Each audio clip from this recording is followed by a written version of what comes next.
pledge allegiance to the flag of the United States of America and to the republic for which it stands, one nation, under God, indivisible, with liberty and justice for all. So the record reflects those who are present. I will now call the roll. Village Attorney Serafan. Present. Village Manager Benton. Here. Councilwoman Birch. Present. Councilman Meltz. Here. Vice Mayor Brady. Here. Mayor Glenn. Present. You have quorum. Great. Okay. Thank you all for coming tonight. Nice full house. We are going to start tonight with a House of the Month presentation for the Sbarra family. Are they here tonight? No? Okay. They're not, but we're still going to say a little bit about their house for the record. As you can see, the Sbarras built that on an empty lot, actually 2 empty lots, just south of the Starbucks shopping center. It is a magnificent home. Upon retirement, Mr. Sbarra was looking for a home that would give lots of room for all of his grandchildren. He did it. As a retired architect, this proved to be a difficult feat until he came across a home in Miami Shores. The property was an older home that needed a lot of work, so Mr. Sbarra designed a new home and built it from the ground up in 7 months. It really did go very quickly. The home has many bells and whistles, like sky-high ceilings that use natural light and details that can only be added by someone with a keen sense of architectural design. Sparing no expense, the unique design of the home complements the neighborhood and brings added value with its distinctive character, a great new addition to the Village Beautiful. So, thank you to the Sbarra family for their contribution, and we will present this to them at some point in the future. So, okay, next, I think Megan Gerstel is here to do the Shores Chamber presentation. Hey, Megan. A lot better. I am so sorry for last time. I hope nobody got sick because of me. Good evening. My name is Megan Gerstel. I'm the director of the Chamber of Commerce in Miami Shores. So we've seen a lot of growth in downtown Miami Shores in the last couple of years. We have 2 new restaurants that are going to be opening soon on the 9800 block. We've got Amarantine and Sin's Gastropub. Both are estimated to open sometime in late April or early May. Awesome. With both the owners. That is awesome. See what happens with construction, but everything is moving along. A delicious bakery has opened down the street from me, Sarah Lou Confections at 175 Northeast 96th Street. If you haven't gone in to try the cakes, you have to go in. Amazing. A gift boutique is going in down the block in the Chamber's old office at 9701. And next door is going to be an insurance office. Down the block at Kogeki's old location is going to be a learning center for children on the autism spectrum. And around the corner, 214 Northeast 97th Street, is going to be a home decor boutique. I also spoke with Robert Nussbaum from Gator Management. He told me he is specifically looking for restaurant or retail to go into the 2 locations on 97th, and he's been talking to an ice cream parlor as well for that smaller location next to the school on 9717. Next to 9717 is 9721. In an effort to raise awareness about downtown businesses and get people downtown on a regular basis, Plaza 98 was conceptualized and brought to life with a new series of themed events, complete with food, drinks, entertainment, and activity regularly occurring. More people have started populating 2nd Avenue. Many were actually unaware of a lot of the businesses that were downtown. We got a lot of reports from businesses that said people would come in and said, I didn't know you were there. So it has been working. People are coming downtown.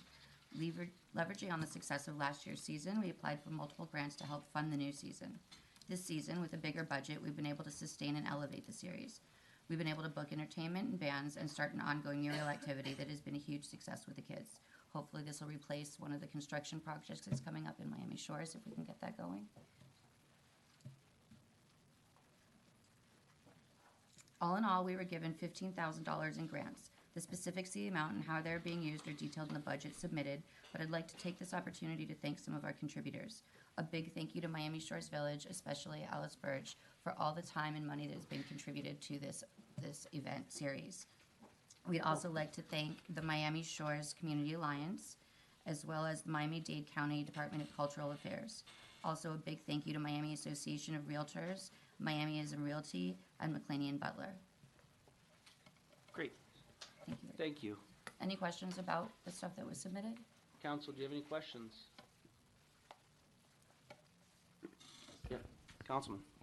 Megan, Plaza 98 is one or two more coming up, We have March and April coming up. So March is on March 9th, which is this. second, this coming Saturday. You have a great audience here. Use Yeah, your I'm opportunity. Sorry, thank Invite you so much. everybody. What time?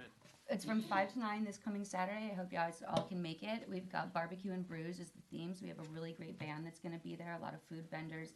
Some local breweries will be out. It'll be a really great time. So bring your children, come out. There's a lot of activities. We have a big mural wall for the kids to paint. Please don't dress them in anything nice. And then the next one is going to be next month. It's April 12th. So that's second Saturdays. We do Taste of the Shores. We do kind of a map of the entire downtown of Miami Shores. All of the people get an opportunity to visit all of the stores in Miami Shores.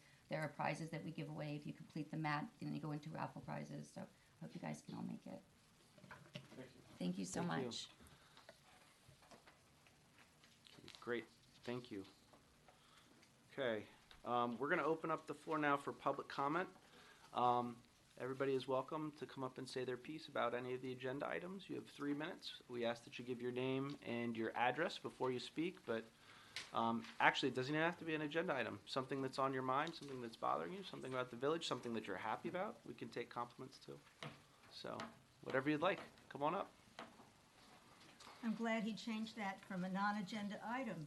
Oh. I'm Becky Leonard, 9300 Northeast 4th Avenue. I'm president of the Miami Shores Property Owners Association, and I want everybody to know that we are doing a candidates forum for the people that are running for council, which is April the 9th is the election. If you want to find out what the candidates stand for and what things that they want to improve and what they want to help us do within Miami Shores, please come and listen to the forum. It's the 18th on a Monday night at the community center at 7 o'clock. You can bring questions. They have to be for all the candidates, not just for a specific one. And you can put them in a box, and then I have my board go through them so they're not redundant questions.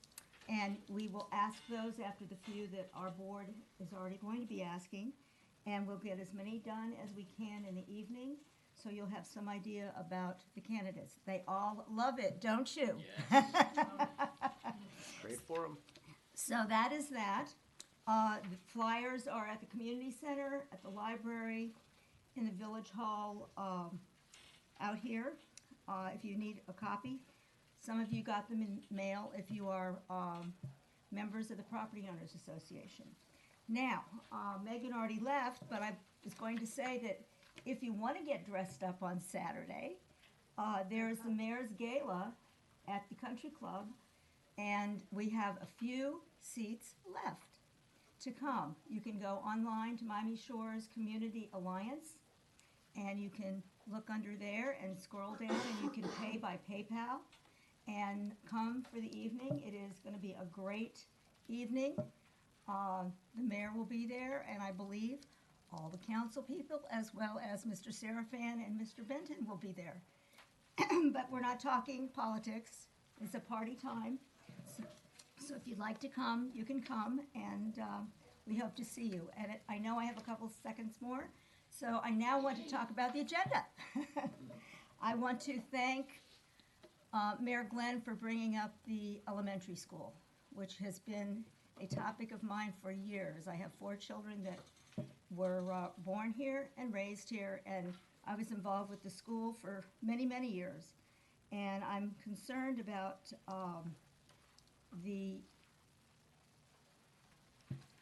that's the right word. I'm concerned about what is going on over there as far as it being a clean school, as being with a lot of, I hear a lot of people talking about the signs on the fences, about the academics that's going on, and I want to see a whole lot of kids in this community come back to the school. So I applaud you in what you're trying to do to bring something that's interesting for the community to come to the school and enjoy our community school, which is what it's all about.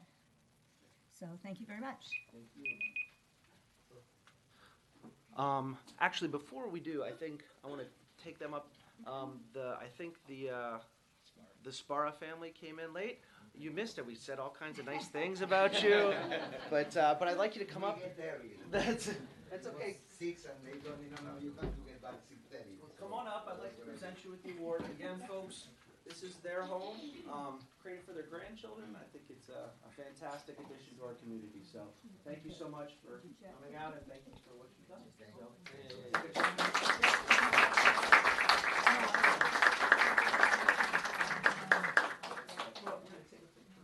Okay. Vice Mayor, if you could just go in. I'll go in more. Tom, so we can get everyone in the picture. Okay, 1, 2, 3. Perfect, thank you. Okay. Thank you. Thank you so much. Thank you again. Welcome. Thank you so much.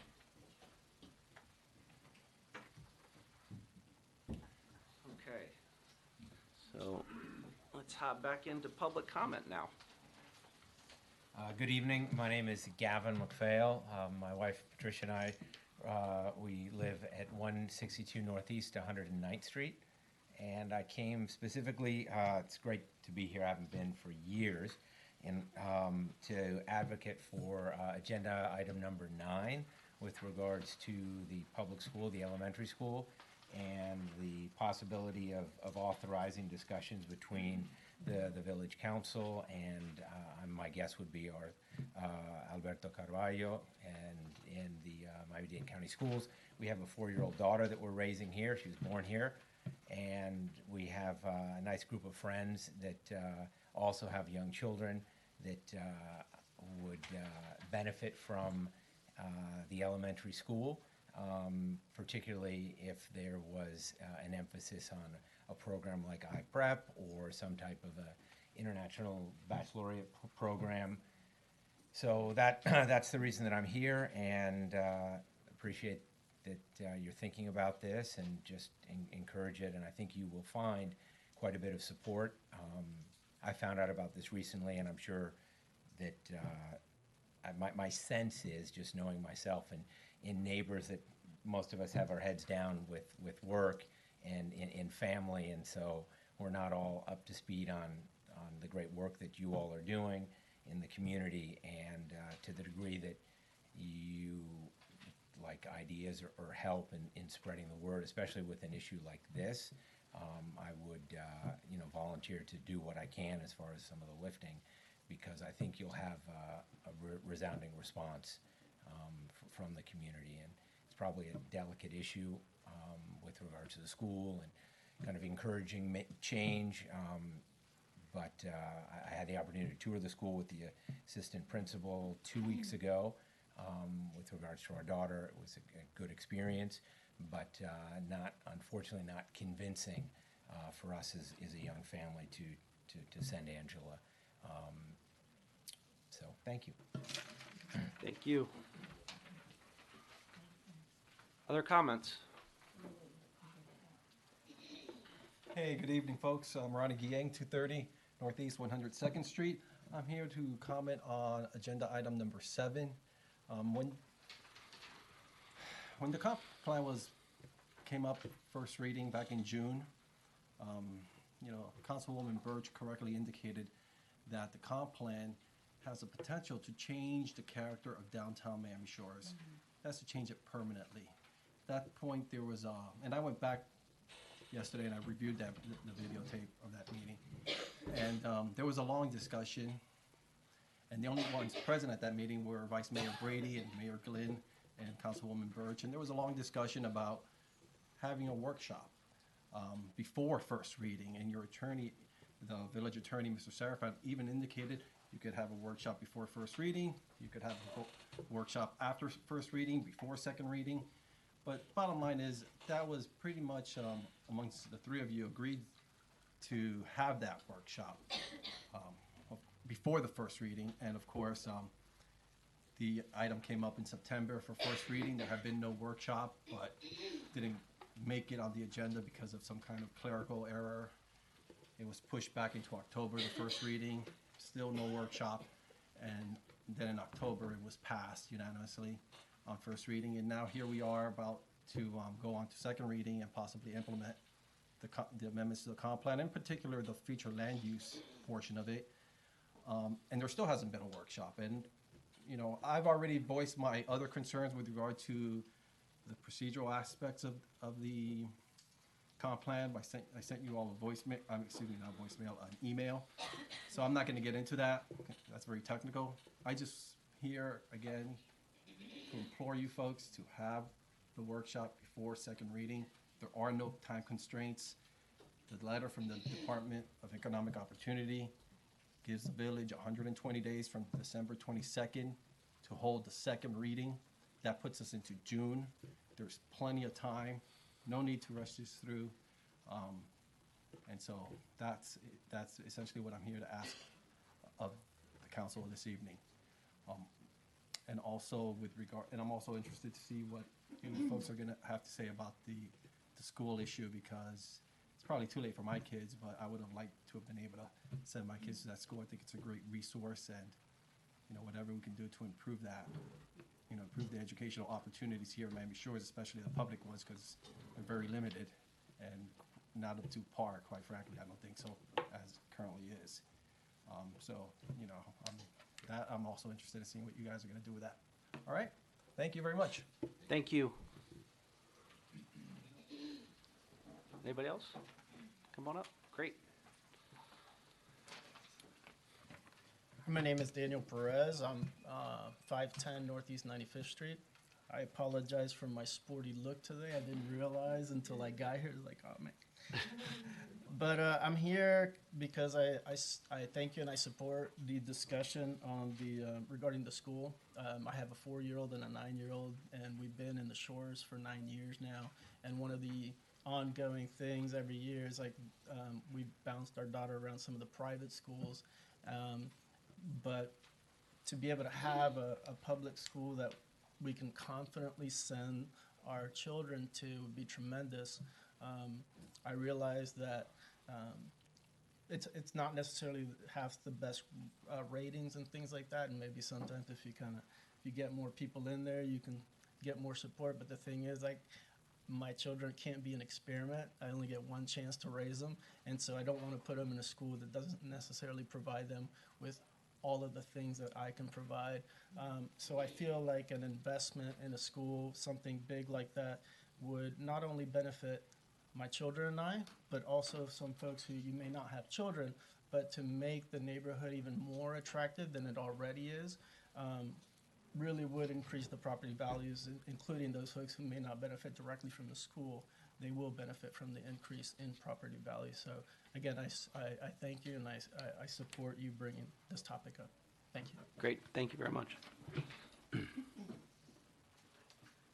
Hi. Good evening, council members. I'm Christina White, and I live at 478 Northeast 92nd Street. I'm a resident of Miami Shores for over 17 years now. I actually send all 3 of my kids to Miami Shores Elementary, proudly.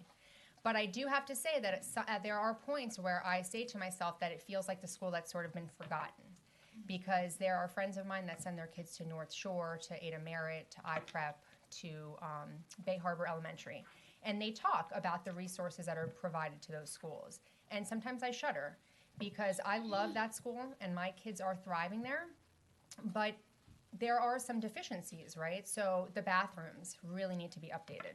I mean, my kids actually say that they wait to go to the bathroom. The leaky roofs, the air conditioners that don't work for months on end, and we didn't have a functioning playground really until this year. So those are very basic things that, you know, I'm sort of surprised that a school in Miami-Dade, and especially in our city, with the tax rate that we pay and how much I know we all care about the little ones in our neighborhood.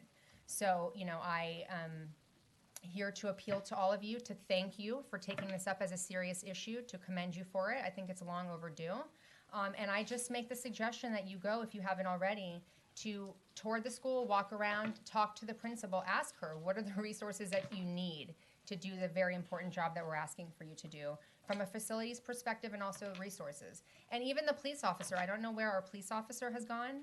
I haven't seen her in quite some time. And so if you would do that, take the tour, talk to the principal, I think it would go a very long way. And again, I thank you for taking this up, and I'm very hopeful that you're going to deliver for this community. Thank you.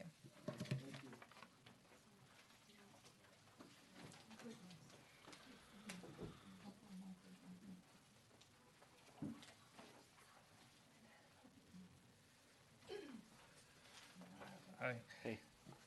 Name is David Mejia. I live 188 Northwest 98th Street.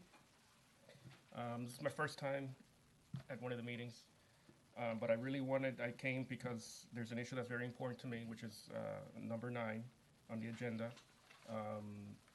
My daughter, 7, she goes to Miami Shores Elementary, and I think it's a great school. I've been there. I've met with a lot of the teachers. I can see that they're dedicated, but I also see that they lack resources. I mean, I know my wife is more involved in the PTA, and I know that they've been doing some fundraising for computers, for other types of equipment. I know that sometimes teachers ask for,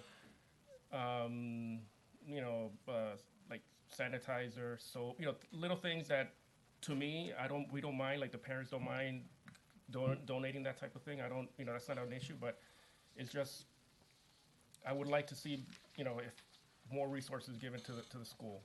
And I agree with everyone else on all the comments they said, that it would increase property value, it would make Miami Shores more attractive, and that's it.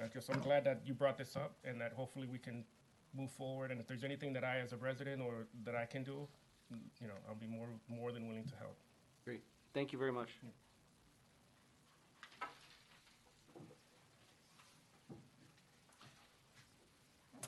Good evening. I'm Giselle Kovac, 290 Northeast 98th Street. I'm also the Executive Director of the Miami Theater Center. And I'm here tonight speaking on behalf of the Merchants Collective regarding the status of Northeast 2nd Avenue, the Miami Shores Downtown Business District. Our concern is that the area, as it is currently, does not look like a reflection of the vibrant community that we know we have in Miami Shores, but it looks like a blighted ghost town. I was very heartened to hear Megan's report that there are several businesses coming in, and I hope that that those businesses follow through. Of equal consideration are the missed opportunities we have for revenue that the village, that a thriving downtown would cultivate. The Merchants Collective is suggesting that we partner with the village in turning around this trend. And after much thought and discussion and fact-finding missions, we found several ways to do so, and we'd like to propose them for consideration in the new budget. The first is increasing the annual budget dedicated to keeping Northeast 2nd Avenue looking its best, with a plan keeping it clean, well-lit, and cheerful. This includes simple things like regularly picking up trash, cleaning and maintaining the planters, pressure washing and repairing sidewalks, and adding electrical outlets to all the planters like they did in front of Village Hall and the library. The Merchants Collective did a cleanup. I know Mayor Glenn, your kids delightfully participated. We picked up 27 bags of trash in 2 blocks. The second thing we're interested in is creating a fund for subsidizing new and existing businesses to help with startup costs, improvements, and marketing. We think that starting with a $100,000 fund for small grants distributed to qualifying businesses would help small business owners overcome unforeseen costs or help them to relocate or add employees. Third, we would ask to create tax incentives for landlords to improve their facades, actively market for businesses that will bring foot traffic to our downtown, and provide tenant improvement allowance money to prospective tenants, etc. And finally, we hope the village can set aside some money to actively market their downtown and promote the existing businesses and recruit new businesses. We all really believe in the downtown, and the people who have downtown businesses are almost all families. Many of them live in Miami Shores, and we would like to know that the council is investing in them and in this area. As we mentioned earlier, the Merchants Collective would like to partner with the village in creating solutions and a vibrant Main Street like we have in Del Rey on Atlantic Avenue, Miracle Mile in Coral Gables, Geraldo in Coral Gables, Fifth Avenue in Naples, and downtown Winter Park, to name a few of our inspirations. I hope you'll consider it. Thank you all so much. Thank you. Other comments? Come on up, come on. Nobody else? Okay. All right. So we're gonna go ahead and close public comment then. Move on. Consent agenda. Items are routine and self-explanatory matters and are not expected to require discussion or review. Items will be enacted by one motion. If discussion is desired by any member of the council, that item must be removed from the consent agenda and considered separately. If the public wishes to speak on a matter on the consent agenda, they must inform the village clerk prior to the start of the meeting. They will be recognized to speak prior to the approval of the consent agenda. Item 6A, approval of the February 19th, 2019 Village Council meeting minutes. Item 6B, approval of the 2019 election board. Mr. Mayor, I have not received any requests from the public to pull any of the items. Okay, do I have a motion on the consent agenda? I'd like to move that we approve the consent agenda items. A motion and a second. All those in favor of moving the consent agenda, please signify by saying aye. Aye. Aye. Great. Item 7A, an ordinance of the Miami Shores Village Council amending the village's comprehensive plans, goals, objectives, and policies consistent with the village's evaluation and appraisal report of the village's comprehensive plan in accordance with section 163.3191 Florida statute, together with other amendments thereto, providing for conflicts, providing for severability, and providing for an effective date. Staff on this item is the Planning and Zoning Director. Mr. Mayor, this is a public hearing. Great. So I'm going to go ahead and open up the public hearing on this item specifically as well. I know that we had one citizen already speak on it during public comment, but is there anybody else that wants to speak specifically on this item? Okay. All right, so we're going to go ahead and close the public hearing then, and Mr. Kendall got a little exercise walking back and forth. I did. That's fine. I thought there was going to be a comment or two. Good evening. Travis Kendall, Planning and Zoning. This obviously is a culmination of many, many months and many, many meetings. So the difference, and I'll sort of just touch on a few different things and then have some discussions. The primary thing between first and second reading was all of the comments which were received from all the different departments, being Planning and Zoning and the Council and the Village Attorney, as well as all of the other review agencies, the Department of Economic Opportunity and South Florida Water Management District, just to name a few. There was a number, I think there's another 6 or 8 agencies which actually had done reviews of the comprehensive plan. All of their comments were taken into consideration and incorporated into the updated comprehensive plan. And I'll touch on a few of the specifics which were addressed because I believe that they're important, which in moving forward. The first was the comments from the Department of Economic Opportunity itself, which came back with a specific comment of saying they had one objection, which is something that has to be addressed in order for the approval, and 2 recommendations or suggestions. And those 2 items, basically, if you can read here, required us to add some additional policies having to do with flood risk reduction. Those, and obviously they're sort of technical, were incorporated into the comprehensive plan. In addition, the 2 comments which they made as well were also addressed and corrected within the comprehensive plan, which you'll see under comment 1 and comment 2. This information was also provided to council in the executive summary, which was provided to them and also made available on the village's webpage. So those are the 2 comments that came from the Department of Economic Opportunity and Corrections, and the corrections that were made, excuse me.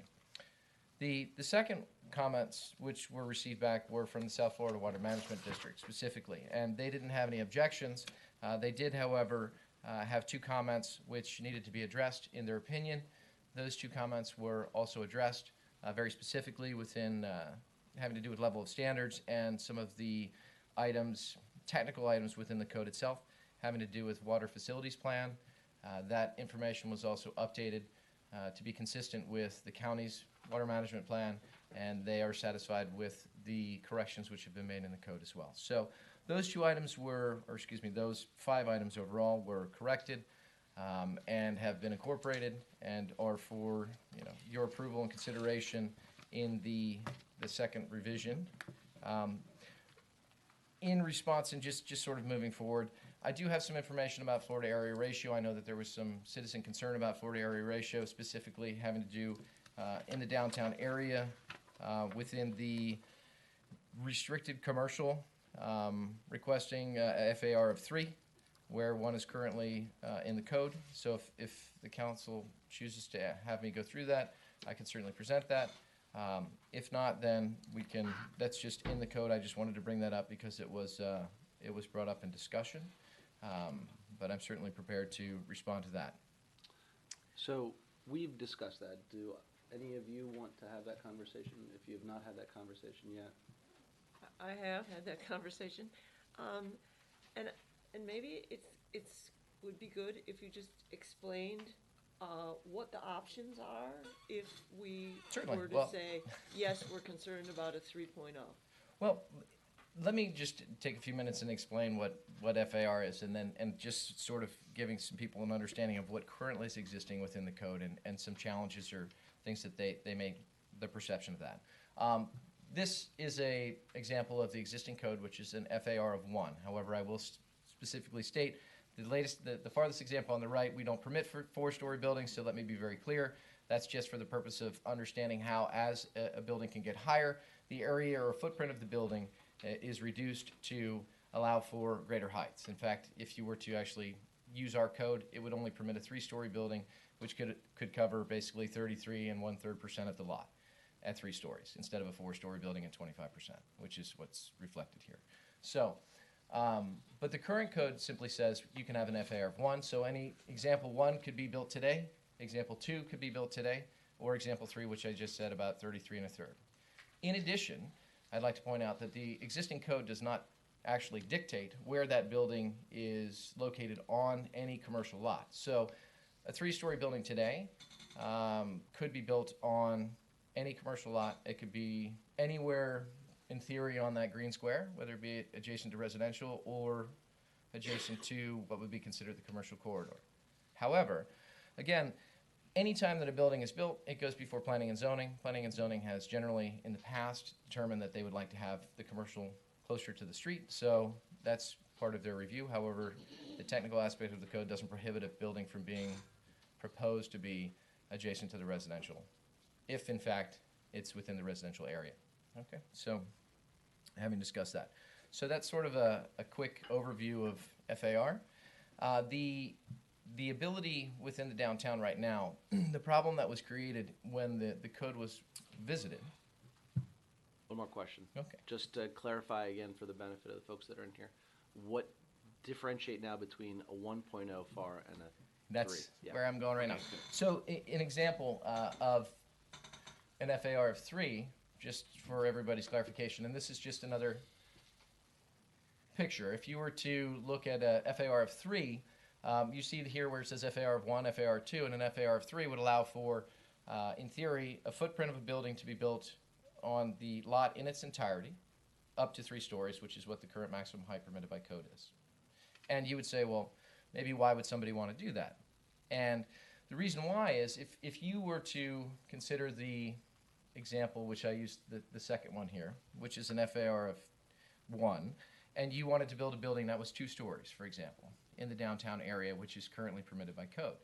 If you constructed, and I just used a 10,000 square foot lot as an example, so if you built a building on half of that lot, and that was 2 stories, so you basically have 5,000 square feet on the first floor of that, and the code says if you build a restaurant or retail establishment, you have to have parking provided at a ratio of 1 parking space for every 300 square feet.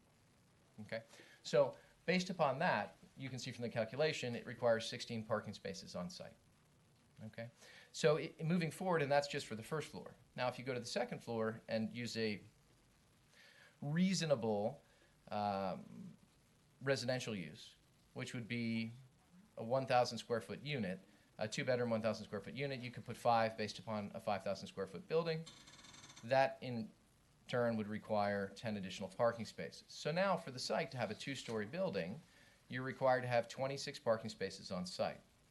But the challenge that you have is the remaining area, which would be the green space, which is reflected here, would only allow for, in theory, it leaves a 50 by 100 lot. Well, a parking space, if anyone's unfamiliar with it, generally is 8 feet wide and 18 feet deep and 24 feet behind it for what's called a back out or drive lane. So the resultant parking lot that you could put at grade would only support 12 parking spaces. And herein lies the problem. So you've got a building that requires by code 26 spaces, yet you only have space for 12. So how do you resolve that? Well, the only way to resolve it is well, there's two ways to resolve it. You can either reduce the footprint of the building, which is the first, or the second way to resolve it is to increase the footprint of the building to allow for additional parking to be created or generated on the second floor for that same square footage. So that's why you can either go one way or the other. And this is sort of to say if additional development wishes to occur downtown, how are they going to accommodate the parking on site and therefore move to a 3.0 or some other calculation of building which allows for a greater footprint on the actual site itself, which would accommodate parking, for example. Okay. Council, clear? Okay, yes, very clear. Questions? Okay. Okay, any other questions for Mr. Kendall? Did you have anything else that you wanted to cover specifically with regard to the comp plan? No, the technical changes which are in there, I mean, other than this one discussion or topic of discussion, are really the requirements which were passed on to us from the reviewing agencies, which have technical requirements that they have to have met, state statutes and things like that. So there are no significant policy changes from the first to the second, which is consistent with what was proposed to you before, other than the addressing of issues which was through the correspondence through the reviewing agencies. Okay. Well, I have you up here. What does our code of ordinance currently say the FAR is for downtown? For the B2 district, it's 1.0, which is the example which I used. Right. Okay. Okay. And if we passed this comp plan as is, we would have to update that code within a year. That's what the guidelines say. In addition to that, if a project actually came before the Planning and Zoning Board, the current ordinance on the books wouldn't allow for it to be built with a greater FAR than what's currently permitted. So the code or the ordinance would have to actually be changed prior to the project moving forward anyway. It would have to be an ordinance change which is brought before council. Okay. Mr. Mayor? Yep. I'm sorry, just to be clear, Mr. that the statutes give you up to 1 year after a amendment to the comp plan is approved in order to bring the ordinances in line with the comp plan, but there's no specified penalty. Right. And in my experience, there's an awful lot of municipalities who don't comply. Okay. So, Mr. Mayor, Councilwoman? my question to you, Mr. Kendall, are two. One is that if we go with an FAR of 2.0 or something between 1 and 3, would that improve the situation for the applicant who would like to build this new building? It really depends upon the project which is proposed. I mean, this is a hypothetical potential in the future, and the difference between 1 and 3 obviously is the buildable footprint of the building, but it may or may not resolve it based upon whatever is being brought forward. So ultimately, I would say the difference between a 2 and a 3 is speculative. I don't think that you could make a determination. Okay. Councilman? Mr. Vice Mayor? I'm sorry, so I just want to ask, and what was the recommendation of the Planning and Zoning Board with regards to the comp plan as presented tonight? The recommendation was for the increased FAR. All right, thank you.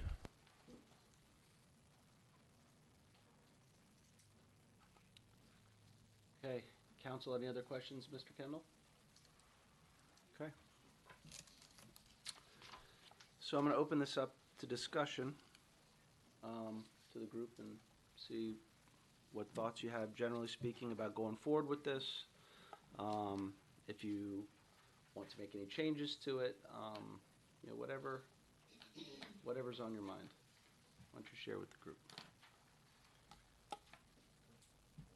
Okay. Councilwoman? Well, I think the one thing that came up in public comment that I'd like to say something about is the idea of the workshop. And when we came back after the August break, there was an attempt for us to, and for staff, to be thinking about the possibility of the workshop. But the opinion was, based on everything that we had heard and what had happened from the June presentation is that the main concerns had been resolved, that the residents had in mind something about the comp plan to make it do something that it doesn't do, which is it provides a guide, but our code prevails, and a hearing would have, as you've heard tonight, would have to be held by any builder that wanted to do this, and it would really have to come to the standard of Miami Shores Village before we went forward with it. No one is going to be able to walk in here on the strength of what the comp plan says and insist on building a building with a floor area ratio of 3.0 and be able to do it without the accompanying ordinance, as you've heard tonight. Therefore, the residents that we heard from, for the most part, were very satisfied with that. And that is one of the reasons that we did not hold the workshop. Mr. Mayor, point of clarification, there Yes. was a workshop held on September 17th, which was the same day as the budget hearing. That's correct, and that was what I was going to say, that we actually had a workshop right before the budget hearing. So we did actually have a workshop, so, I mean,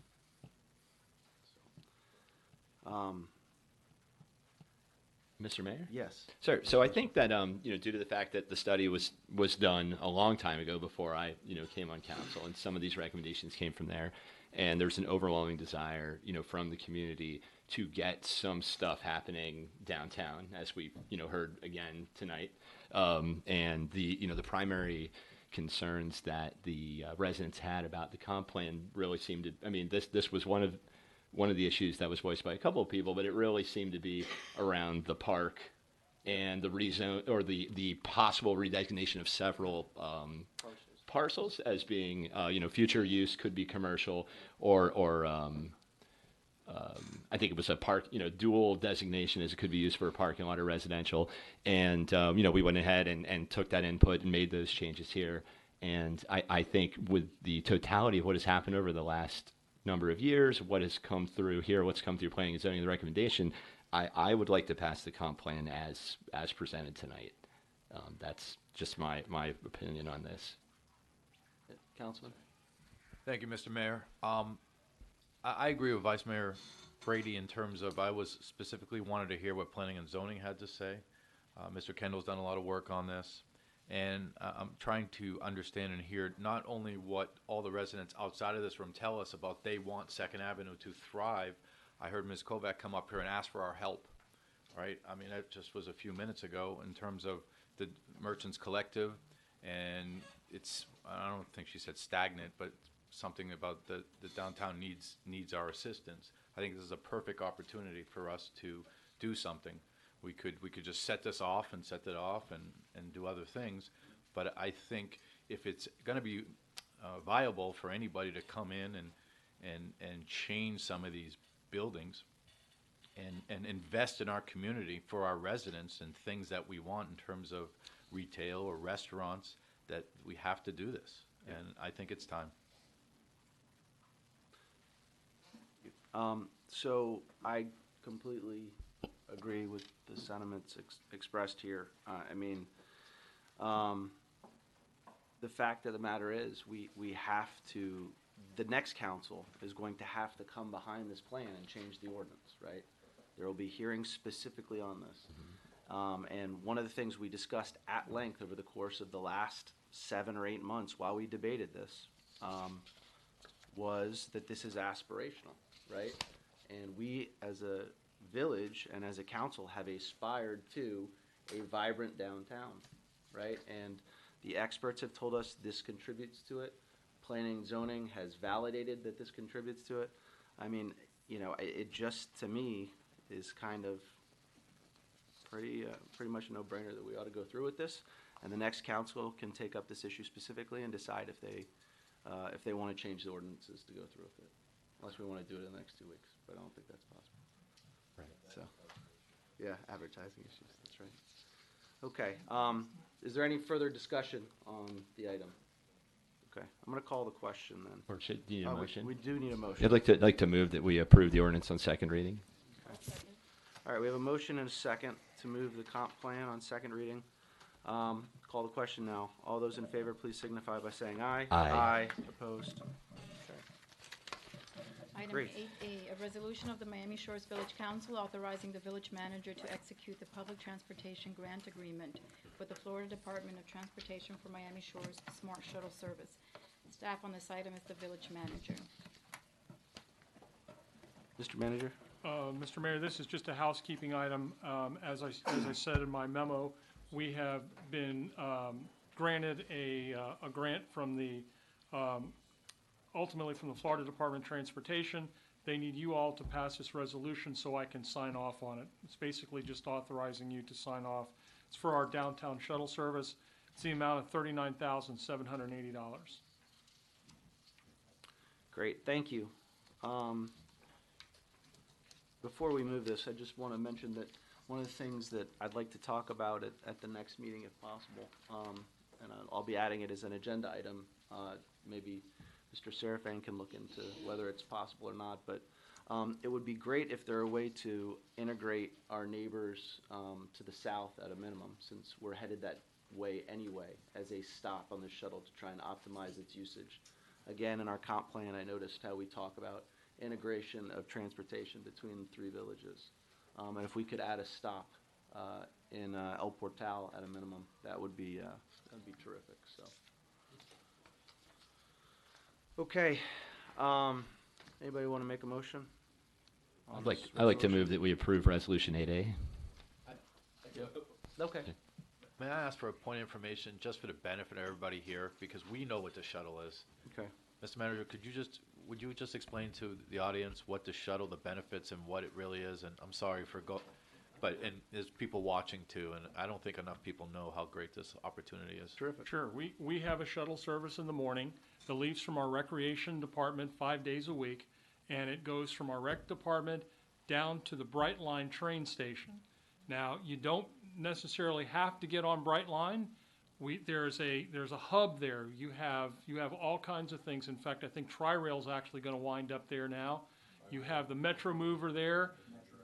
Metro Rail. You have everything right there within easy walking distance. So if you work downtown, and again, you don't need to get on the Brightline, but that was what the grant was for. Is we're sort of providing first mile, last mile service for the train. So we have to. That's the primary focus. And we have to work around the train schedule. We've had a lot of people say, well, if you only want this time or that time, but in order to get this money, I have to work around the Brightline train schedule. So a lot of people say, hey, look, if you only left at this time, it would be better. But the train doesn't leave at that time, and I've got to be able to get you down there in with a straight face before the train leaves the station. So I think we have three in the morning, 3 shuttles in the morning, and we have 1 in the evening. And we're trying to, we'll probably adjust that schedule a little bit in the summer, because we'll probably take our shore shuttle service that primarily services the charter school kids when they're out of school. We'll try to move that route around and see if we get more ridership in the afternoon. But right now, there's 3 in the morning and 1 in the afternoon. And do you need exact change? No, it's absolutely free. So good point. Yeah. And again, just for the benefit of everybody out there, this was Angie Dorney, our rec director, who applied for this grant and secured this grant. I mean, $40,000 grant to provide this service, so it's awesome. So thank Angie next time you see her. Yeah, right. Thank Angie. Matching grant. All right. So we have a motion on the resolution. We never got a second. Do we want a second? I'll second. Okay, we have a motion and a second. Call a question. All those in favor of the resolution, please signify by saying aye. Aye. Opposed? Item 9A, discussion and possible action regarding authorization for the village to negotiate with Miami-Dade County Public Schools the following 4 things. Miami Shores Elementary School, a programmatic investment in the school, i.e. Cambridge program, iPrep North, etc. Number 2, the structure of the financing of the investment. Number 3, coordination of the redevelopment of the physical facility and possible joint use. And number 4, oversight of the process. This item is sponsored by Mayor McAdam Glenn. Okay, great. Thank you. I'm going to take a few minutes to introduce this item, give a little background on it. So as most of you know, or many of you know, I have 2 daughters that attend public school, iPrep in downtown Miami. My first house in the Shores was on Northwest 92nd between 2nd and 3rd. And actually that was in the Sibley School District because of a quirk of, I think it's still the same, of the lines of our district. Actually, the western side, the far western side of Miami Shores doesn't actually feed into Miami Shores Elementary, or it didn't at that point in time. So we chose iPrep at that time rather than going to Sibley. Well, we couldn't afford a private school, point blank. And we chose it based on feedback from friends. We had some good friends who were in the education world, and some acquaintances who were in that world as well, who were excited about the quality of the faculty and the academic rigor of the place, right? It's really liked the feel of it. It's an incredibly diverse school, right? It is about as diverse a school as you can find. It is, you know, students from all walks of life, heavily Latino, lots of people of color. I mean, it is a very diverse school with an incredible faculty, and our kids have really, they've thrived there. We're blessed. But I do wish that my kids could have gone to the community school here, right? And that I would have had the confidence that they would have received the same academic rigor and the same, you know, level of faculty that they got there. And that is not, I have many friends that I know that send their kids, including the guy sitting to my right, who go to Miami Shores Elementary, and I am no way disparaging the elementary school. I know lots of people that have sent their kids there and had a great experience. But, you know, at that time, and what Mr. Perez said resonated with me. I was just like, I'm not going to experiment with my kids. I'm going to, you know, perception for me was reality, right? And I understood that there was this terrific program with great rigor and great faculty, and I was gonna send my kids there. I would love to create that same level of excitement and that same academic rigor and the same level of investment that some of these magnet schools have right here in Miami Shores, right? I mean, I understand that there's a terrific gifted program there, and there's teachers not just in the gifted program, but across all levels that do a great job. But wouldn't it be great if they had, you know, I don't know how many of you know about the Cambridge program, you know, had those kind of assets. I mean, you know, what if they had the resources and the facility level that an iPrep has? I mean, these are fantastic things for not just the gifted level kids, but for all the kids that attend that school. And frankly, I think it would create some real excitement around the school and maybe inspire more people to send their kids there. You know, there are other cities that have done this level of collaboration with the public school system. Notably, I went to a magnet public school myself. I went to West Lab in Coral Gables. But since then, Coral Gables has entered into a formalized, you know, relationship with the school district, where they made an investment in the school and in turn had rights around sending their kids there. And you know, I don't understand all the nuances, I don't pretend, of the agreement, but there was an interlocal agreed to between them, and same with obviously Key Biscayne and Mast. I mean, I think we all know about what incredible success Mast has been with Key Biscayne. But you know, we all know we don't have the density, we don't have Miracle Mile, we don't have the commercial core, you know, all the tax funds that come from all of those things that those communities have, right? We don't have it. So with that in mind, you know, so I was thrilled. Is the advisory board? I think there's members of the advisory board here. Awesome. I was thrilled about this, you know, this survey. It was terrific. This was something that I've been thinking about for a long time. Unfortunately, because of my own, you know, personal challenges, you know, commitments that are going to pull me away from the council a little early. This was something I had hoped to work on the latter part of my term, but when I saw this come across, and I've talked about this with people on the stump for 4 years, boy, wouldn't it be great if we had something, a true differentiator at our elementary school to lift the level for all the kids there. And so I decided, you know, armed with a lot of data, thanks to Dana and the advisory board, you know, very helpful. I went in and talked to the superintendent. I said, hey, we don't have a lot of resources, but we do have a desire to make our community school better. And there's some things that we can do. We have a little bit of money. I know that Holly saved us about $100,000 on our banking fees. I don't think it's already spent yet. You see Tom's face. Well, so, but we do have some seed money, and that's the way the superintendent, in the course of our conversation, described it. He's like, we need your help to seed this, to start to add some of these additional programs that you guys would like, and I think that would benefit the school and benefit the students there. And at the same time, on a parallel track, the conversation then evolved. So we got very excited about this, about, would we put in Cambridge? Would we put in iPrep? Well, why not both? Why not iPrep North with a Cambridge curriculum, which would be incredible. An incredible opportunity for our village and for our students here. So a lot of conversations around that, and then it evolved to our desire for additional recreational space as well. We turn people away regularly from our rec fields. It's terrible. We turn away sports teams all the time because we don't have space to practice.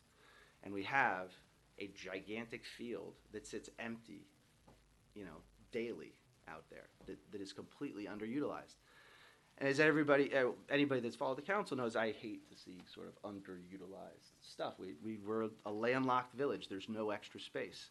So why not reach an agreement where we help them to improve that field there, and after, during the school day, the students at Miami Shores Elementary could be the beneficiary of that, right? Play on upgraded, safe, refurbished fields, and in the afternoon, our rec department could participate in that. So this is all hypothetical now, because I only have so much leash that I feel like I have before I come to the council for permission. But I wanted to understand if there was an appetite, if there was a sense of what was possible that I could bring back. And I will tell you, there's enthusiasm and there's support for this. And on top of that, in terms of the infrastructure improvements, there is bond money, right? And we may be able to coordinate with them, which is what some other cities have done. And they say, okay, we're planning to do this, this, and this, and this.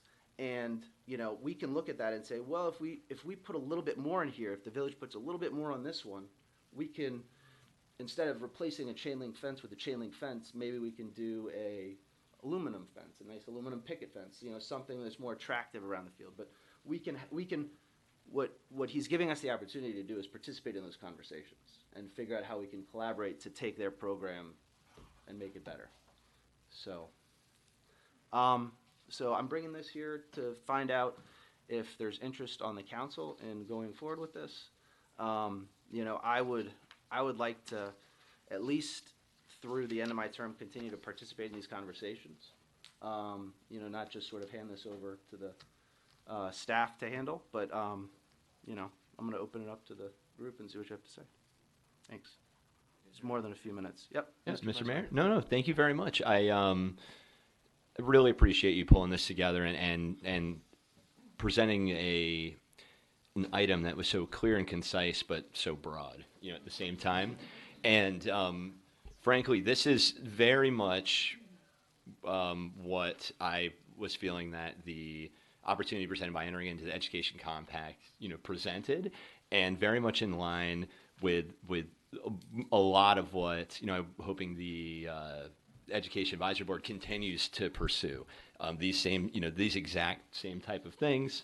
In addition to, possibly like reaching out to more kind of commercial support, there may be, for the school, other kind of sponsorship opportunities. But this basically embodies what I was hoping that we would be able to do as a village, to work with our elementary school to help them make sure they have the resources that they need, and to add on some programs that help make it the first choice for all the Miami Shores residents. I mean, I have my son is there now. My daughter will be there when she starts kindergarten in another year and a half. And we love the school. I know we have a lot of PTA and parents present here, and the principal. And thank you all for coming. And the PTA last year, and then even more so this year, is generating a lot of activity and a lot of excitement in the community among the people that understand what's going on there.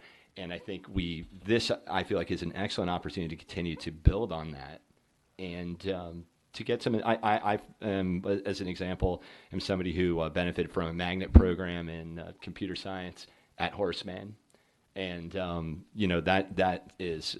Talking about a school that faces just significant, challenges with resources and a, really very impoverished, population. And that program was something that I think I know so many people that I went there with who have gone on to have, careers in IT like I have myself. And I think that the more opportunities that we have for magnet type programs here for our students, that would be a really positive thing for the community. But as far as what we have heard repeatedly, even from people tonight, but at prior meetings, is that the community is really looking for significantly more engagement here, where we can do something good. So thank you for bringing this forward. So I'm gonna take a pause now in council discussion for a second, because the results of the survey from the board, I think, really dovetail with a lot of what you said. And I don't know if somebody from the board maybe wants to come up. I don't want to put anybody on the spot to talk about the survey. Yeah. Oh, yeah. Could you introduce the members that are sitting here? Yeah. Doug Garber is on the Education Advisory Board, Antonio Neto, and Patricia Walker. And hi, Christina Crespo, who's also our PTO representative. And my name is Dana Vignali. I'm also on the Education Advisory Board. And hello, Ms. Swain. Thank you so much for coming out. So I live at 9525 Northwest First Court here in Miami Shores. I also work for Miami-Dade County Public Schools in the Office of Innovation and School Choice. I have a 5-year-old daughter who also attends iPrep, so I'm very familiar with the school as well. Even before I begin kind of the premise behind the survey, I did want to share some information, and I think one of the purposes originally of the Education Compact is to help the district communicate as well to the community some of the progress that we are making. And that's some of the things that we've talked about as an Education Advisory Board, is how to share more progress that's happening at the school with the village. Because we find that there's a lot of misinformation or misperceptions. And just to clarify, in the January Miami-Dade County Public Schools Board meeting, they approved to commission the architect. There's $5.85 million that will be spent in the next upcoming years at Miami Shores Elementary. The scope of the project, perhaps we could even post it on the Education Advisory Board website. But just to share some of the projects that are about to occur, because I know the facilities is a concern. They'll be demolishing the 2 portable buildings and site restoration. There'll be new primary classroom additions, which will include 6 classrooms and 6 toilets and a custodial closet. Resurfacing and restriping of the parking lot and drives, an addition of 20 parking spaces, kindergarten play area, which they've already included 1 so far, re-roofing, structural settlement areas, exterior interior doors, LEDs throughout. They will be replacing the group toilets and the single toilet. So somebody mentioned bathrooms, so that's on the list. Security cameras, and also campus-wide HVAC upgrades. So there's quite a lot of investment that will be happening in the next couple years. So I hope that will help some folks' concerns about the facilities. And of course, there are things that perhaps we can work on in the short term as well, in helping beautify the campus, because that did come up on our survey as some of the concerns. When we began meeting as an Education Advisory Board, I believe in August, we have an incredible group of members, and everybody's very dedicated, very passionate. Some are parents, some are not, some have young children, some have children who have graduated from Miami Shores Elementary, so it's a very diverse group, and a passionate, committed group. We've been meeting almost monthly, and in some cases twice a month. When when we started to talk about where do we begin, in the compact, our focus is student achievement, community involvement, communication, parent engagement, and choice use possibilities. We wanted to figure out where to begin, so I prepared some data for the board and shared. And what we really uncovered were 2 points of concern. One was student performance of Miami Shores Elementary, and also the impact of school choice. So Miami Shores Elementary has maintained a school grade of a C for the past 4 years, and only received a grade of a B in 2014 because of the provisions to prevent a 2-letter grade drop. They went from an A to a C, but the 2-letter grade drop prevented it to fall to a C and kept it at a B. District-wide, school grades are increasing. In fact, 47% of our schools in 2018 have been graded an A. And Miami Shores Elementary has remained stagnant and now is in the lowest 20% in the school district. In comparison to the neighboring schools serving a similar demographic, Miami Shores Elementary still lags. I compared it to Miami Shores Elementary, Phyllis Miller Elementary, and Morningside. You can see the percentage is lowest in Miami Shores Elementary of economically disadvantaged. It has a lower minority of students, yet when you see the school grade trends, the other schools are starting to be able to bump up, whereas Miami Shores Elementary is still lagging in comparison to schools with a similar demographic. The other area we looked at was impact of choice. I happen to work in the Office of School Choice, and we've been looking at that district-wide. We have incredible choice programs throughout the school district. However, what we're noticing is it has, unfortunately, a negative impact on some of our neighboring schools. So that was one area that we're looking at internally to see how we can mitigate that negative impact that our choice programs have. So I looked at Miami Shores Elementary. Now, I can only pick up data of students who are in public schools. I cannot pick up students who attend Miami Country Day, Cushman, Presbyterian. None of the private school students are accounted for in this chart. I can only pick up So, yeah, so public that schools. 454 students is exclusive of private school students. Public. Yeah. Public school students. It Correct. all private school students. Correct. It's only So, public school students. 454 students in grades K through 5, I only looked at. I'm sorry, pre-K through 5, who attend public schools live in Miami Shores. Many attend private schools, they're not captured. And only 50.7% of students of Miami Shores attend Miami Shores Elementary School. When I looked at where the students were attending, 5% are attending Hubert Sibley, and 82 students in pre-K through 5 are going downtown to IPREP, which is a significant number of students. It's about 18%. Next was Ada Merritt, K-8, Phyllis Ruth Miller, and then Miami Children's Museum, Magnet School. Those were the top most significant schools that were impacting Miami Shores Elementary. The second impact we looked at were the students assigned to Miami Shores Elementary, because the boundary does exceed Miami Shores. In fact, as Mayor Glynn had pointed out, Hubert Sibley takes some of the resident students, and then the boundaries are a little bit larger than the actual village. For pre-K through 5, there are 850 students who attend public schools, live in the Miami Shores Elementary boundary, and 66.7 attend Miami Shores Elementary. And here you'll see again 101 students from pre-K through 5 are attending IPREP. And Phyllis Ruth Miller, 33, Ada Merritt, 30, Miami Children's, 16, and Manor Academy, 15. So when we looked at this data, what we really wanted to figure out was why. Why are children leaving? When I looked at points of reference in the Pinecrest Elementary School attendance boundary, 88.4 of the students attend. So this is not really a district-wide trend. In Sunset Elementary School, 81.4% attend. So we wanted to kind of understand why this exodus was happening. And we also wanted to understand what parents seek in school choice options, primarily because as an EAB, as a council, if we're going to make investments in the schools, we should be strategic about it.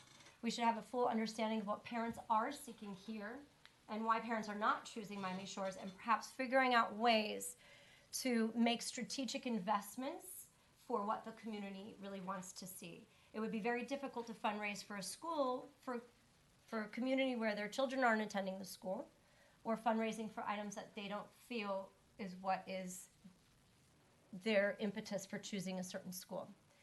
So by gaining these thoughts and opinions, we would be able to strategically drive the local school improvement initiatives and determine areas for support and resource allocation. The survey is still open. We have not closed it. We had intended to actually keep it out through March, so this is not final results. In fact, since publishing this, we have another 10 to 15 more surveys, and we highly encourage parents to continue to take this survey because, again, the more feedback that we can have, I think it'll help better inform our decisions. So the village clerk had asked us to share the results with Mayor Glynn, and that was the driver for some of the asks that he spoke with Superintendent Carvalho. So the members of the Education Advisory Board, we wrote the survey, many drafts. We even had a pilot survey to tweak it. We also reached out to Mrs. Swain for some input to ensure that she was also on board.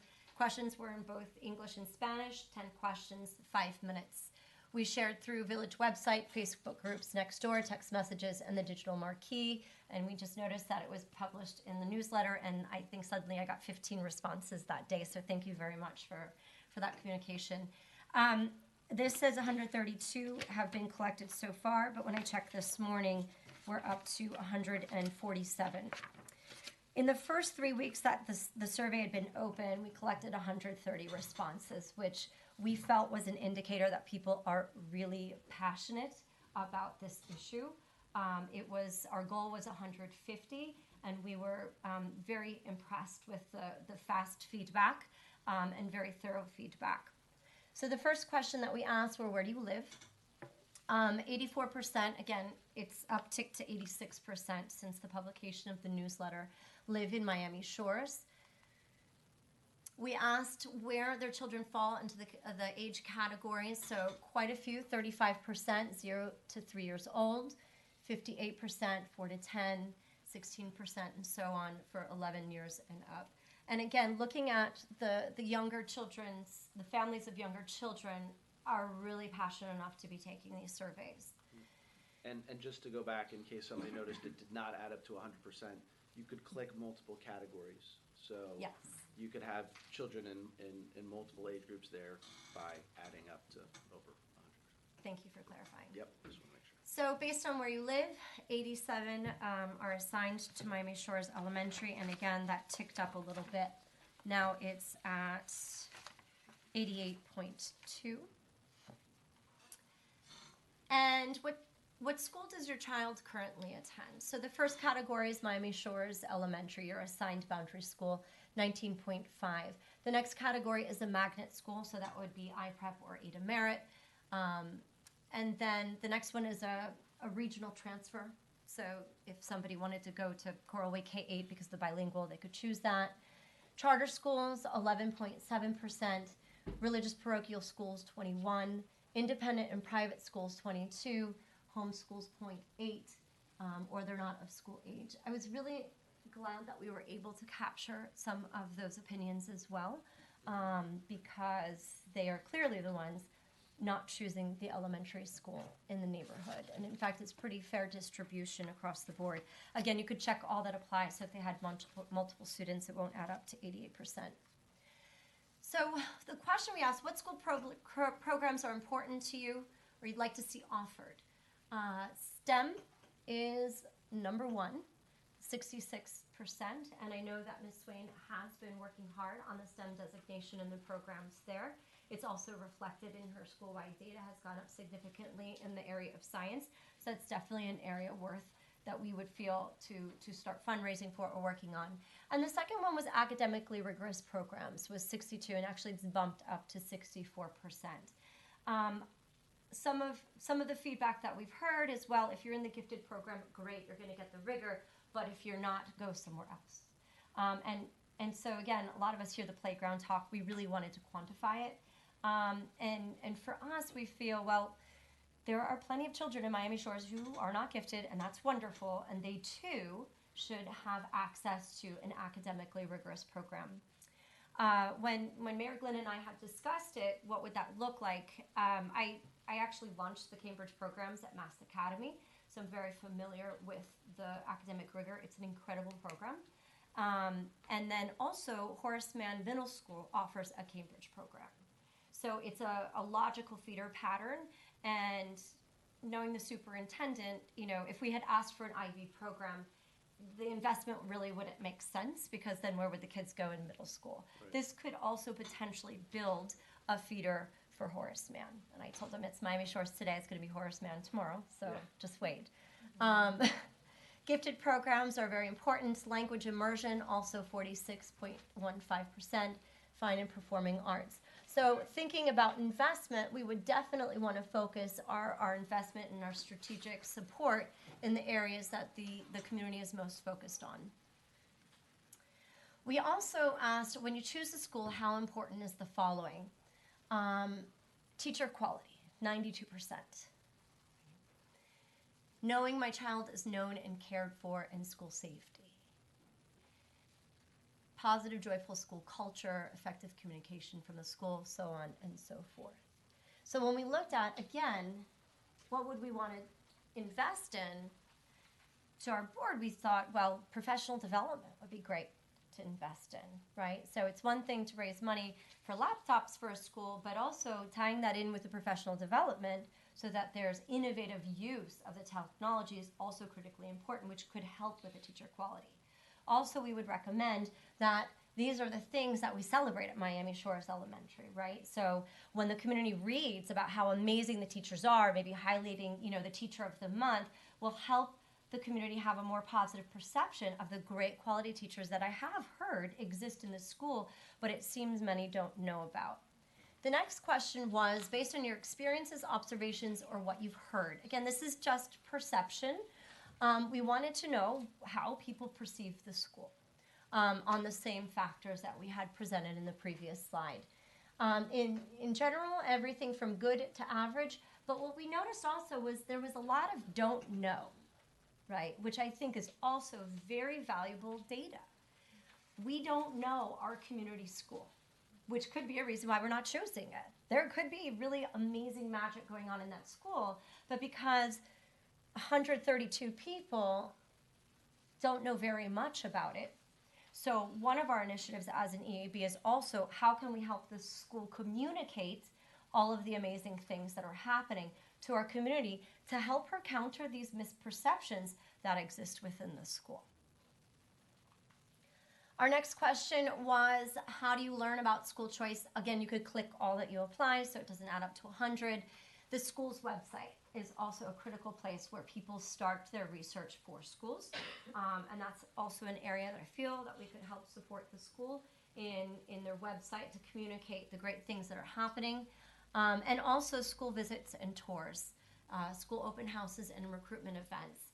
Some of the comments that we received is people had a hard time accessing the school and learning more about it, and at that point you're just going to walk away. At Mass Academy, we did a full-day Saturday open house with hundreds and hundreds of parents where we shared about our curriculum, the great things that are happening, followed up Tuesdays at 10 tours so people can see the school firsthand as well. And many elementary schools who are not magnets also do this, and that might also help the community understand that school and also know and love it and feel comfortable sending their children there.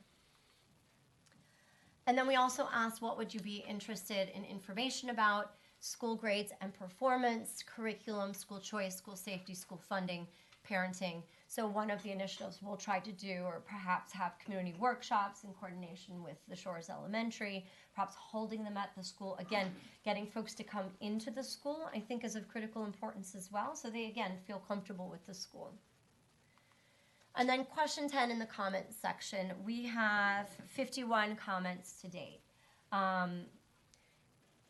There's a strong desire to attend Miami Shores Elementary. However, many had negative first impressions and experiences. There's a desire for improvements at the school site, which I think is very promising because people don't want to just walk away. They want to bring those investments and that engagement to the school site. The question is, how do we get there and what our next steps will be? So I was thrilled that the mayor had asked for the report and to take part in the meeting with Mr. Carvalho, as well to talk about Miami Shores and convey how passionate this community is and dedicated it is to improving the school. When folks, I think, have a misunderstanding about school funding, schools are funded based on allocations, based on the number of students. So schools are, for the most part, as equitably funded as possible. When we look at other schools like in the Gables or Key Biscayne, Pinecrest, it's the parents in the schools that are really doing those huge investments. I mean, the school district, unfortunately, until our state funding significantly increases, we do the best. We run incredibly lean. We go after every single grant imaginable. We're writing grants for like $3,000 because, hey, it's $3,000. But what really is going to come from is from the parents who are choosing that school. And we've even heard parents say, well, instead of spending $15,000 at the private school, I'd rather bring the money to Miami Shores Elementary. But I'm not there yet, right? So how do we also capture, I mean, we've got 44% of parents in private schools and parochial schools who have taken the time to complete the survey and provide some feedback. So I think this is really a fertile ground. I think it's an incredible defining moment for the school. They've got facilities bond investment. Mayor Glynn presented some incredible ideas. The superintendent was very enthusiastic about it. And so I think we're taking steps in the right direction, and we really look forward to collaborating and helping the school as much as possible. Great. Thank you very much. You're welcome. That was great.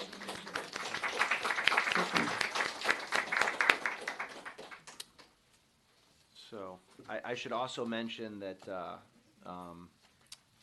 the legislative director, I don't know her official title, unfortunately, Araida Mendez-Cartaya, for the superintendent, was supposed to be here tonight. She has a very bad case of the flu, but she did want me to reiterate the superintendent's support for these initiatives that we're discussing. They're well aware of the agenda item as written, and they are 100% in support of having this conversation.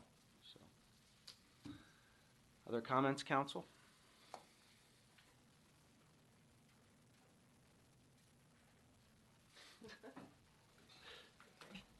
Well, I don't have an appetite for this. I am ravenous for this.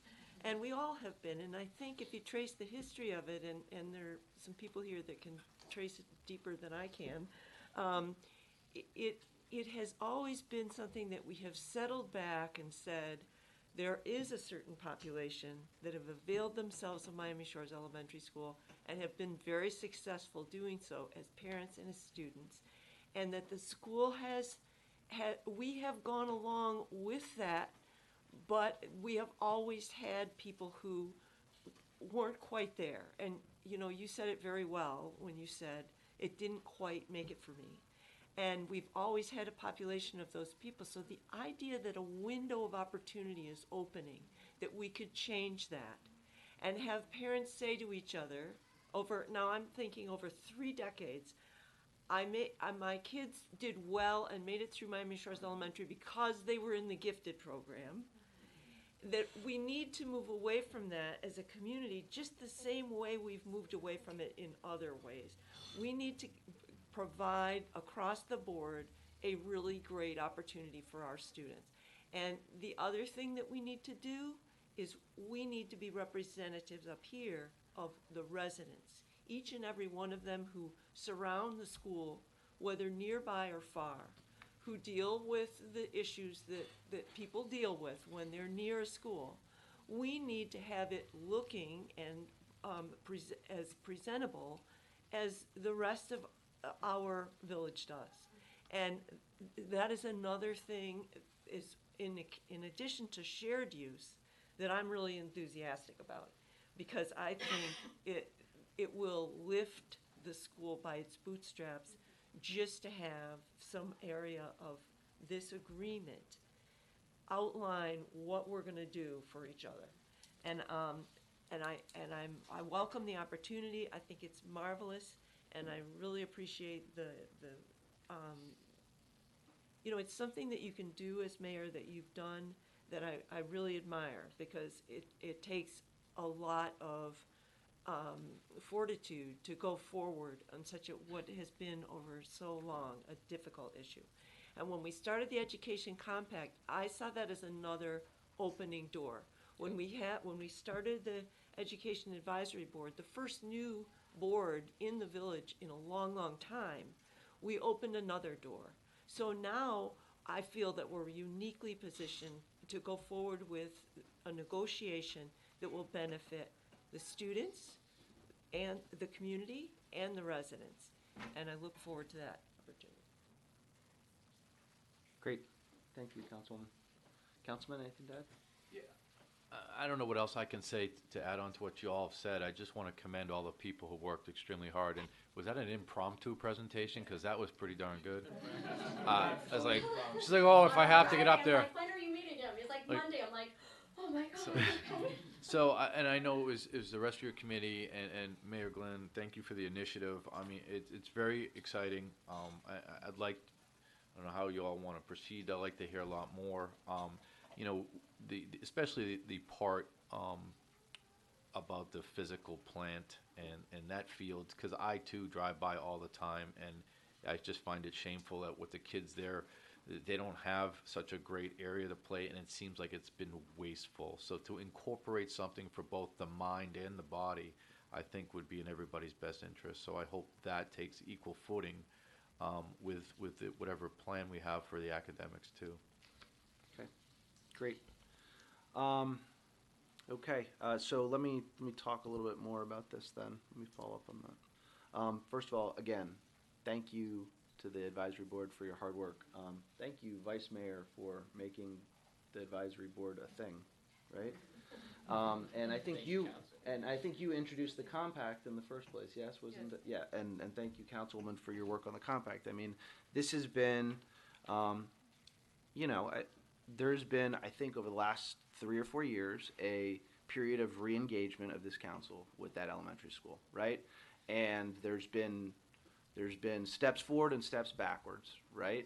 You know, it's not always been in the same direction, and there's you know, when two groups have been operating independently for so long, there was mistrust, I think, on both sides.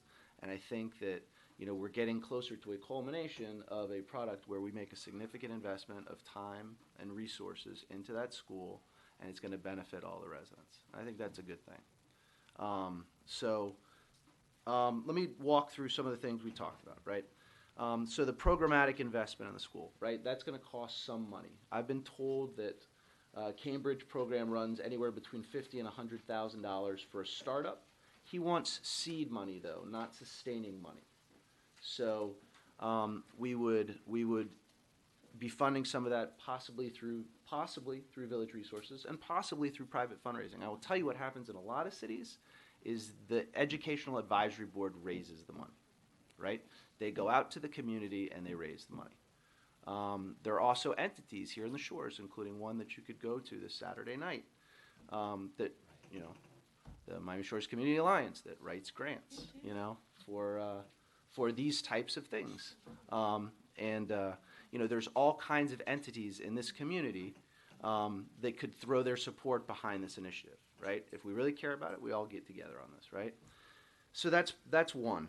You know, I'm a big believer in iPrep, right? I know that I have rose-tinted glasses, right? Because my kids have really done well, and I know a lot of kids that have thrived in that learning environment, right? But I've heard, since I heard from the board about Cambridge, and Dana in particular, I've done research on that. That sounds incredibly promising as well. I think we should talk to the experts at the board and find out what is the best fit, right? And I think that we ought to take the results of this and help to inform, you know, what we decide to do on that programmatic side too. That we are communicating directly to the board, the feedback that we've gotten from the residents, so they know what should be contained inside of that programmatic investment. To the structure of the financing, we kind of talked about that. You know, is it all private? Is it private with some combination of our money? I think we have to look at that. I think we have to look at what's possible. Maybe there's some conversations that need to be had about what we can raise possibly, and understand that as well. The physical facility, so, you know, we heard about the $5 billion investment. Is there ways that we could apply some of that investment to make, to support a Cambridge program? You know, the space requirements or how that works? No, there's. The bond money is slated just for facilities. Yeah, no, it's facilities, but with iPrep, there's certain ways that the classrooms are set up, like lab classrooms or something like that. Is there something inside of the facilities that could be done to support some of these academic programs, I guess, is one question that I would have. Maybe there isn't. But, you know, we would then, you know, sort of talk with administration about what we would possibly need and want over there on the rec side, and do a gap analysis, right? What do they need versus what we have available, and what does that cost? And you bring that back, right? And we either fund it here at the council, or we private, or both, right? And so that's the next one. You know, the coordination of the redevelopment. Okay, so we covered that one. 4, oversight of the process.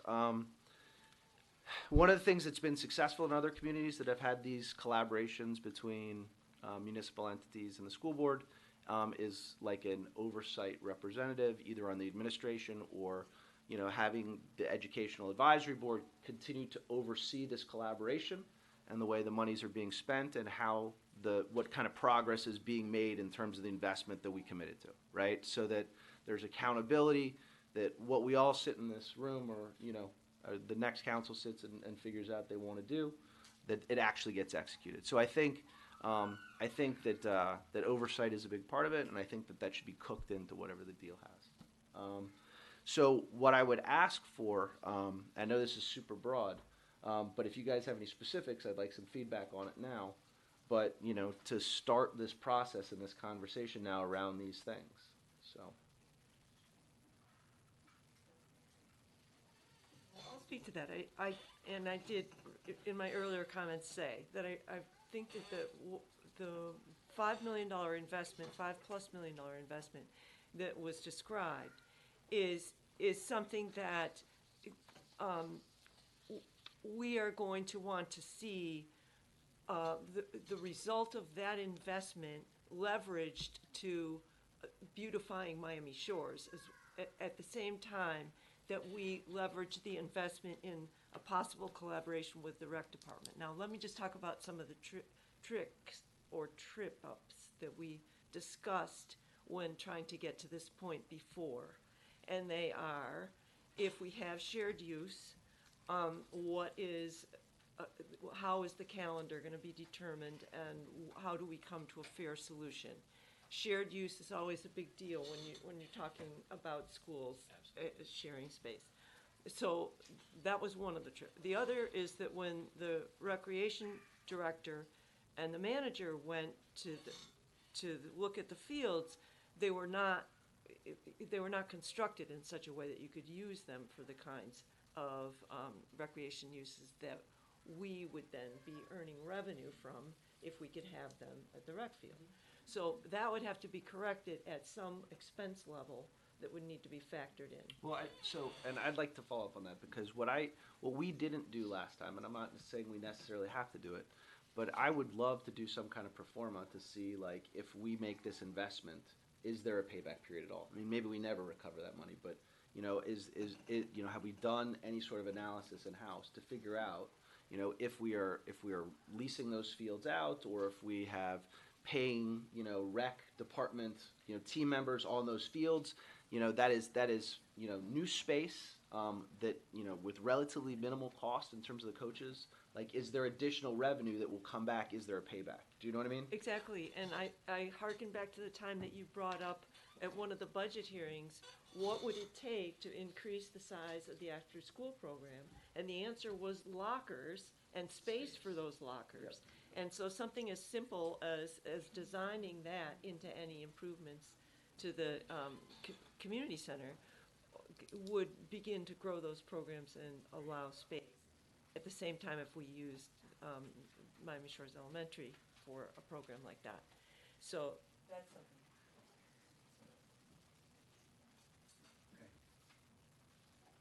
Great. And further, just so everybody knows the background, one of the reasons we didn't step in this direction any earlier than this is because we needed the results of the November election. What was going to happen with the homestead exemption? Was the village going to lose $500,000 in revenue that we would have to make up somewhere else?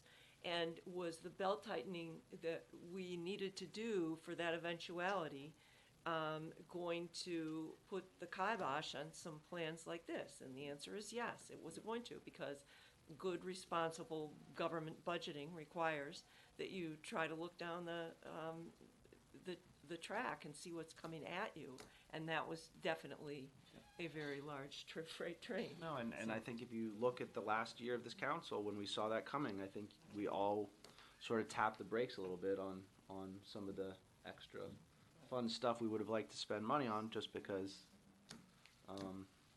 we had no idea what was going to, I mean, in fact, I was almost positive it was going to pass, and we were going to have to dig our way out of it, so.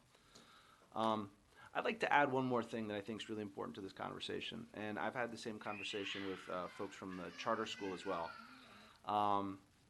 But this is a very competitive educational environment, right? There are lots of options for the parents in this community, right? Some, because of affluence, can afford more of those options than others, but, I view, our Miami Shores Elementary has to compete for our kids, and they have to provide a high level of service and an academically rigorous curriculum that makes us want to send our kids there. Now, some people have a level of comfort right now with that facility and with that school, and, again, God bless them. I think that's wonderful, but when you see the results of that survey, it just validates that the perception in the community is it's not good enough for my kid. Right? And we have to change that perspective. It has to be competitive. And I hope we can make this happen. I'm not sure that we'll be able to do it before this council changes over, but I hope it's something that the next council will take up. Hint, hint, guys. So, but yeah. So, but at least we can start the process now and maybe have the framework of something. Who knows? I would love this council's blessing to move forward with this and bring something back, and maybe you hate it and we change it. Move forward with this. I would like authorization to, along with staff, go in and meet with the school board and try and flesh out the outline of an agreement that encompasses these 4 items. Flesh out a proposal. Correct. When you say the school board, you're not the entire school board. So No, would you? the office of the superintendent. Okay. So, no, Mr. Mayor, I would absolutely support that, and I will also be committed to, continuing to, work on this for the next, 2 years. So I appreciate you getting it started. Great. Thank you, Mr. Vice Mayor. Okay. Yeah, so I kind of made a motion. So is that a? I would move to grant that negotiation authority to bring a proposal back to council for review and further action. Okay. So is that a second? Yeah, I made a motion. Second. Yeah, second. I'll second that motion. Perfect. Great. Okay. That was great. Nicely done, Councilman. All right, so we have a motion and a second. Is there any further discussion on the item? No? Okay. Call the question. All those in favor of the motion, please signify by saying aye. Aye. Opposed? Okay, great. Thanks, all. Item And 9B. thank you for coming out tonight. Appreciate the support. Item 9B, discussion and possible action to approve the mailing of the proposed stormwater utility rate increase notice. Staff on this item is the village manager. Mr. Manager. Mr. Mayor, as you know, the council has authorized a stormwater utility rate increase study. And in order for us to finish with this council, we need to have first reading 2 weeks from tonight, and then 2 weeks after that, the second reading. The statutes require that there be a notice sent out to our residents 20 days before the second reading of the notice, which would actually be before the first the first reading that we have of the ordinance. So I want to make sure we're all on the same page here. I'm going to have to send that out, like I said, 20 days before April the 2nd in order for us to meet this aggressive timetable. And just for the benefit of the people here and at home that may be watching, we're one of the lowest communities in terms of stormwater utility fees at $45 per ERU. And as a Bayfront community, we have all kinds of issues staring us in the face. We did the vulnerability study that identified a lot of the concerns and projects that we need to do. As I said in my memo, this would give us the proper funding to do a design behind the Shores Estates area, which is a subdivision behind Kmart, as well as provide matching grants to the Florida Inland Navigation District grant to redo the seawall and raise the height of the seawall. It would also provide us with $100,000 per year pot of money, if you will, to do various drainage programs throughout the community. Our consultant will be here next council meeting to present their findings. Some of you were able to take time out of your busy schedules and come and meet with them, and I think you were pretty much impressed with the program that they had, and they will present that at the next meeting. So with that said, I'm just looking for a consensus, if you will, that we're on board with this aggressive schedule to finish this up under your watch, if you will. We're looking for approval to do the advertising. Yeah. So, and there's no issue with doing the advertising at this point before we've. It's not a legal issue. Okay. I mean, you know, if it comes up before you and you vote it down, well, we've wasted the advertising dollars, but Okay. wouldn't be the first time. Mr. Mayor? Yes. Right? No, I'm first of all just surprised everybody left before we got into the really interesting stuff, Yeah. right? No, I think that as somebody that was able to come in and I know this council has been very concerned with resiliency and funding, and preparing for the future. I think that, based on I know we will be discussing as a council, but based on the presentation I saw, it really seemed like a no-brainer, a massive improvement in the way that we do this. And I would, definitely fully support advertising this now so we can get this done as soon as possible. Yeah, and just to echo that, I mean, just the projects that are being suggested here, I mean, these are critical needs, and we have no other way of funding them right now. There's just literally, short of a bond issue, there's no other way to fund. I mean, we can't rely on Miami-Dade County to save us on these issues, at least not in the short term. There is no short-term plan. The state of Florida is not coming to our rescue. We have to fund these, and we already have a remarkably low current, as is, especially for a coastal city. I mean, this is a no-brainer. I think we need to go forward with it. Let's get this started so we can get these things fixed.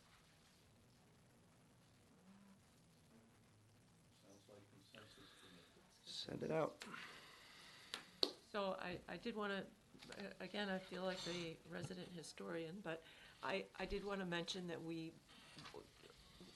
I was at the last meeting in 2010 when we decided to go up to $45. And I was sitting there with some neighbors of mine, and we were all realizing that was very little money compared to other tax increases, and that it was going to be fairly easy. And no one showed up when we advertised it to say that we were going to go up that much money. So I've known that all this time. And I remember it was almost a year ago when I said, let's go up on stormwater. And you said, no, wait a minute. At the meeting, we have to do a rate study. But now I'm really glad we did the rate study because I found it very informative. And as the manager said, this group was very good. And they really gave us tools that we've never had before.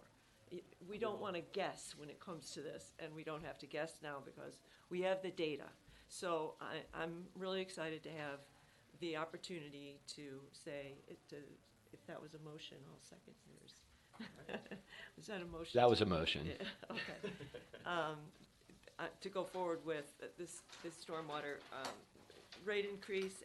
You have seen before the chart that we presented that actually the clerk put together right after she first joined us. And we know we're at the bottom of the totem pole when it comes to that.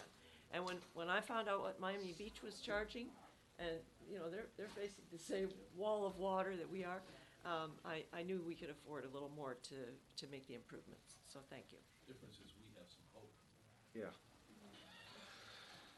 Okay, all right.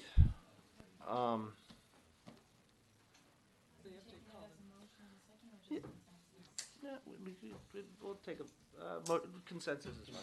Yeah, that's fine. All right. Announcements. Need to ride to downtown Miami. Miami Shores Village is offering free shuttle service from the community center to Brightline Station downtown and Metro Mover 5th Street Station. Call the community center for more information at 305-758-8103. The village election is scheduled for Tuesday, April 9th. Please contact the village clerk at 305-762-4870 for information. The last day to register to vote for the Miami Shores Village election is March 11th, 2019. The deadline to request a vote by mail ballot is April 3rd, 2019. The next meeting of the Village Council will be held at Village Hall on Tuesday, March 19th, beginning at 6:30 p.m. The Fine Arts Commission and the Miami Shores Community Alliance will be hosting Spring Concert in the Park, the third free concert series featuring Big Brass Band on Sunday, March 10th, 2019 at 4:30 p.m. in the playing fields. Please visit the Memorial Park. Please visit the village website for more information on village events departments and to sign up to receive agenda notifications. Village Council comments. Council, any comments? Councilwoman? Can I mention Unity Day? It was fantastic. Yeah, it was great. We were all there. We had so much fun. And the kids just, there were so many great rides, and it was really a terrific time. And I want to thank the recreation staff, the entire recreation staff, and the supplemental staff that came in to help out with that event. It was just terrific, so thank you for that. Any other comments? I just want to notice or recognize that one of my favorite days I've been asking about for months has now given a tentative day of Saturday, April 27th for Shred Day. It is quite a magnificent event, and I look forward to seeing everybody there. Thank you, Councilman. Oh, no, I'd just say, I know most people left now, but I'm just really excited to see the response to this agenda item and, you know, the engagement in the community and the general increase in engagement around this issue. I'm really excited for what's coming there. Unity Day was amazing. I know that a lot of our people that are running for council have done it before. Some are doing it for the first time and got to begin to experience some of the traditions of the gauntlet you have to run as part of this process.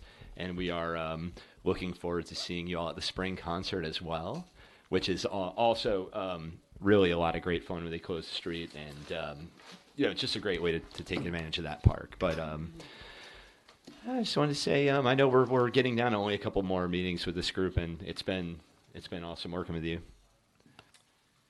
Thank you, Mr. Vice. Turned it off. Thank you, Mr. Vice Mayor. Yeah, it was incredible turnout tonight. I really appreciate everybody. Thank you, candidates, for coming as well. And you know, but the enthusiasm from the community around the elementary school was awesome to see. You know, I'm glad to see the passion about the comp plan. I mean, there's going to be a lot of discussions going forward about what are the next steps we take downtown. We've done a lot. I mean, you see the changes already. What are the next steps, you know? And that'll be an interesting conversation. Sorry, I won't participate in that one. Last thing, the Miami Shores Community Alliance Mayor's Gala has about 16 seats left.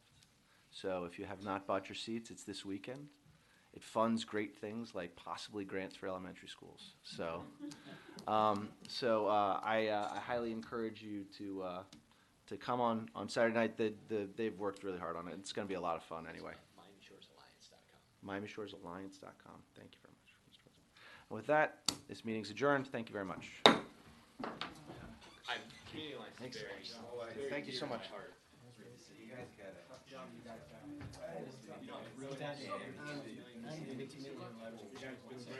You guys.